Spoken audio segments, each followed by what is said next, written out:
پناہ مانگتا ہوں میں اللہ کی شیطان مردود سے۔ شروع اللہ کے نام سے جو بڑا مہربان نہایت رحم والا ہے۔ قرآن ٹاپکس پہ تنویر کاظمی، سبق نمبر 72، اللہ کی راہ میں لڑنا اور جہاد کرنا، اردو آڈیو نمبر 4، سورہ النساء نمبر 4، آیت نمبر 88 سے 109۔ اب کیا سبب ہے کہ مسلمانوں تم منافقوں کے بارے میں دو گروہ بن گئے ہو، حالانکہ اللہ نے ان کو ان کے کرتوتوں کے سبب اوندھا کر دیا ہے۔ کیا تم چاہتے ہو کہ جس شخص کو اللہ نے گمراہ رہنے دیا ہے اس کو راستے پر لے آؤ، اور جس شخص کو اللہ گمراہ رہنے دے تو تم اس کے لیے کبھی بھی راستہ نہیں پاؤ گے۔ وہ تو یہ چاہتے ہیں کہ جس طرح وہ خود کافر ہیں اس طرح تم بھی کافر ہو کر سب برابر ہو جاؤ۔ تو جب تک وہ اللہ کی راہ میں وطن نہ چھوڑ جائیں ان میں سے کسی کو دوست نہ بنانا۔ اگر ترک وطن کو قبول نہ کریں تو ان کو پکڑ لو اور جہاں پاؤ قتل کر دو۔ ان میں سے کسی کو اپنا رفیق اور مددگار نہ بناؤ، مگر جو لوگ ایسے لوگوں سے جا ملے ہوں جن میں تم میں صلح کا عہد ہو، یا اس حال میں کہ ان کے دل تمہارے ساتھ یا اپنی قوم کے ساتھ لڑنے سے بھیج رہے ہوں، تمہارے پاس آ جائیں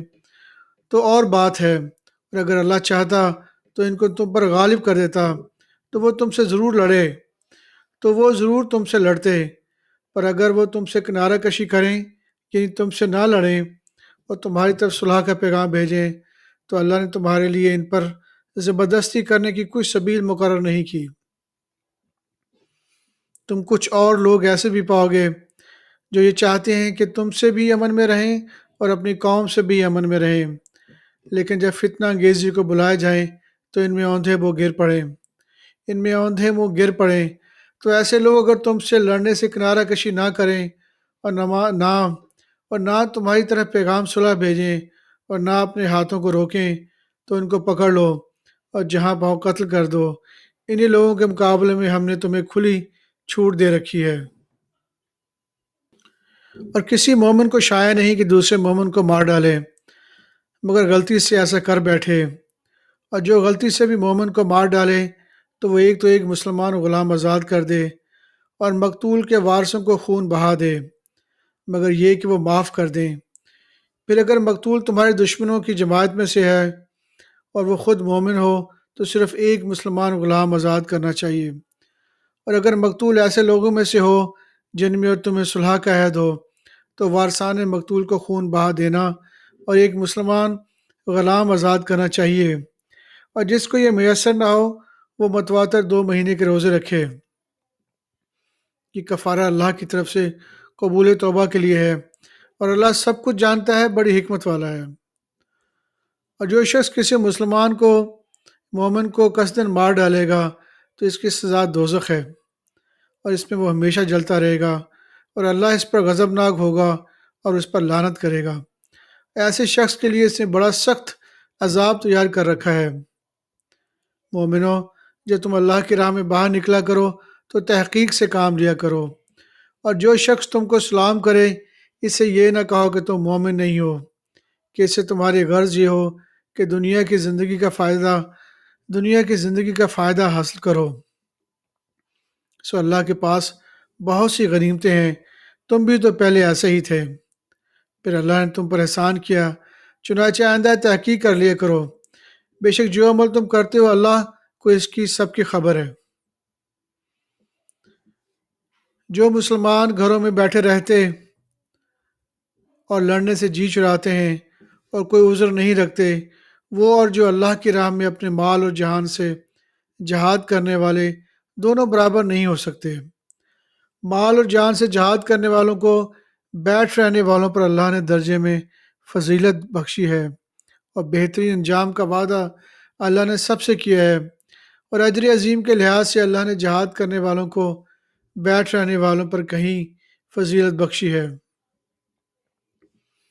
یعنی اللہ کی طرف سے درجات ہیں اور بخشش ہے اور رحمت ہیں، اور اللہ بڑا بخشنے والا ہے، بڑا مہربان ہے۔ جو لوگ اپنی جانوں پر ظلم کرتے ہیں جب فرشتے ان کی جان قبض کرنے لگتے ہیں تو ان سے پوچھتے ہیں کہ تم کس حال میں تھے؟ وہ کہتے ہیں کہ ہم ملک میں عاجز و ناتواں تھے، فرشتے کہتے ہیں کہ اللہ کا ملک فراخ نہیں تھا، کیا تم اس میں ہجرت کر جاتے؟ بس ایسے لوگوں کا ٹھکانہ دوزخ ہے اور وہ بری جگہ ہے لوٹنے کی۔ ہاں، جو مرد عورتیں اور بچے بے بس ہیں کہ نہ تو کوئی تدبیر کر سکتے ہیں اور نہ ہی رستہ ہی جانتے ہیں، تو قریب ہے کہ اللہ ایسوں کو معاف کر دے، اور اللہ بڑا معاف کرنے والا ہے، بڑا بخشنے والا ہے۔ اور جو شخص اللہ کی راہ میں گھر بار چھوڑ جائے اور زمین میں بہت سے رہنے کی جگہ کشائش پائے گا، اور جو شخص اللہ اور اس کے رسول کی طرف ہجرت کر کے گھر سے نکل جائے، پھر اس کو موت آ پکڑے، تو اس کا ثواب اللہ کے ذمہ ہوگا۔ اللہ بڑا بخشنے والا ہے، بڑا مہربان ہے۔ اور جب تم سفر کو جاؤ تو تم پر کچھ گناہ نہیں کہ نماز کو کم کر کے پڑھو، بشرطے کہ تم کو خوف ہو کہ کافر لوگ تم کو ستائیں گے، بے شک کافر تمہارے کھلے ہوئے دشمن ہیں۔ اور اے پیغمبر، جب تم ان مجاہدین کے لشکر میں ہو اور ان کو نماز پڑھانے لگو، تو چاہیے کہ ان کی ایک جماعت تمہارے ساتھ مسلح ہو کر کھڑی رہے، اور جب وہ سجدہ کر چکے ہیں تو تم سے پیچھے چلے جائیں، اور دوسری جماعت جس نے نماز نہیں پڑھی ان کی جگہ آئے اور ہوشیار اور مسلح ہو کر تمہارے ساتھ نماز ادا کرے۔ کافر تو چاہتے ہیں کہ تم ذرا اپنے ہتھیاروں سے اور سامان سے غافل ہو جاؤ کہ تم پر یک بارگی حملہ کر دیں، اور اگر تم بارش کے سبب تکلیف میں ہو یا بیمار ہو تو تم پر کچھ گناہ نہیں کہ ہتھیار اتار رکھو، مگر اپنا بچاؤ ضرور کر رکھو۔ اللہ نے کافروں کے لیے ذلت کا عذاب تیار کر رکھا ہے۔ پھر جب تم پہ نماز قائم تمام کر چکو پھر جب تم یہ نماز تمام کر چکو تو کھڑے اور بیٹھے اور لیٹے ہر حالت میں اللہ کو یاد کرو۔ پھر جب تم مطمئن ہو جاؤ تو پورے اداب کے ساتھ نماز پڑھو۔ بے شک نماز کا مومنوں پر اوقات مقررہ میں ادا کرنا فرض ہے، اور ان کفار کا پیچھا کرنے میں سستی نہ کرنا۔ اگر تم اگر تم بے آرام ہوتے ہو تو جس طرح تم بے آرام ہوتے ہو اس طرح وہ بھی بے آرام ہوتے ہیں، اور تم تو اللہ سے ایسی ایسی امیدیں رکھتے ہو جو وہ نہیں رکھتے، اور اللہ سب کچھ جانتا ہے، بڑی حکمت والا ہے۔ اے پیغمبر ہم نے تجھ پر اے پیغمبر ہم نے تم پر سچی کتاب نازل کی ہے تاکہ اللہ کی ہدایت کے مطابق لوگوں کے مقدمات فیصل کرو، اور دیکھو دغا بازوں کی حمایت میں کبھی بحث نہ کرنا، اور اللہ سے بخشش مانگتے رہو، بے شک اللہ بخشنے والا ہے، بڑا مہربان ہے۔ اور جو لوگ اپنے ہم جنسوں کی خیانت کرتے ہیں ان کی طرف سے بحث نہ کرنا، کیونکہ اللہ دغا باز اور گناہ گار کو دوست نہیں رکھتا۔ یہ لوگ سے یہ لوگوں سے تو چھپتے رہتے ہیں اور اللہ سے نہیں چھپتے،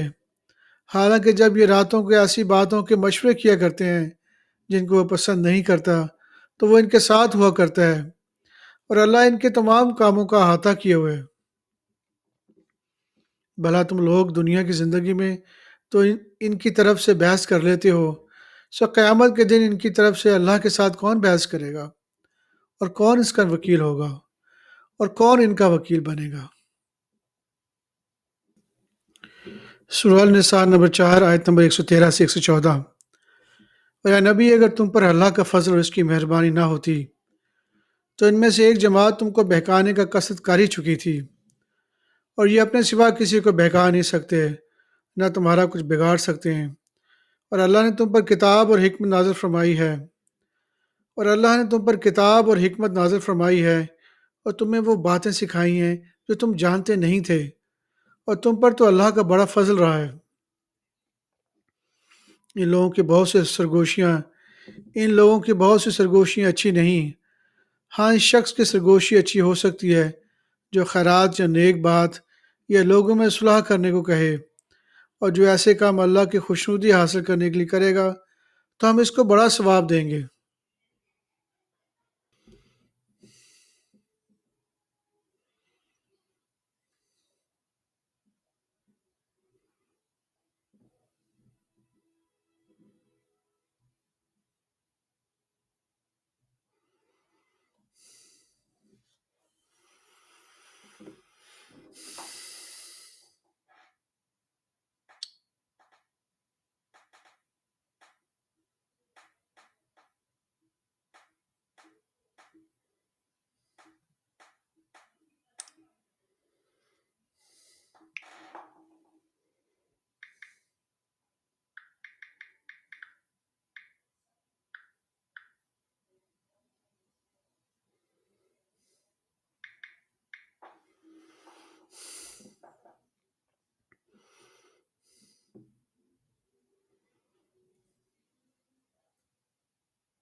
استغفر اللہ۔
سورہ المائدہ نمبر 5 آیت نمبر 54 سے 57۔ ایمان والو، اگر کوئی تم میں سے اپنے دین سے پھر جائے گا اور اللہ ایسے لوگوں کو پیدا کر دے گا جن کو وہ دوست رکھے گا اور اس سے وہ دوست رکھیں، اور جو مومنوں پر نرمی کرنے والے اور کافروں پر سختی کرنے والے ہوں، اللہ کی راہ میں جہاد کریں اور کسی ملامت کرنے والے کی ملامت سے نہ ڈریں۔ یہ اللہ کا فضل ہے، وہ جسے چاہتا ہے دیتا ہے، اور اللہ بڑی کشائش والا ہے، سب کچھ جاننے والا ہے۔ مسلمانوں، تمہارے دوست تو اللہ اور اس کے پیغمبر اور وہ مومن ہی ہیں جو نماز پڑھتے اور زکوٰۃ دیتے اور اللہ کے آگے جھکتے ہیں، اور جو شخص اللہ اور اس کے پیغمبر اور مومنوں سے دوستی کرے گا وہ اللہ کی جماعت میں سے ہوگا، اور اللہ کی جماعت ہی غلبہ پانے والی ہے۔ صدق اللہ العظیم۔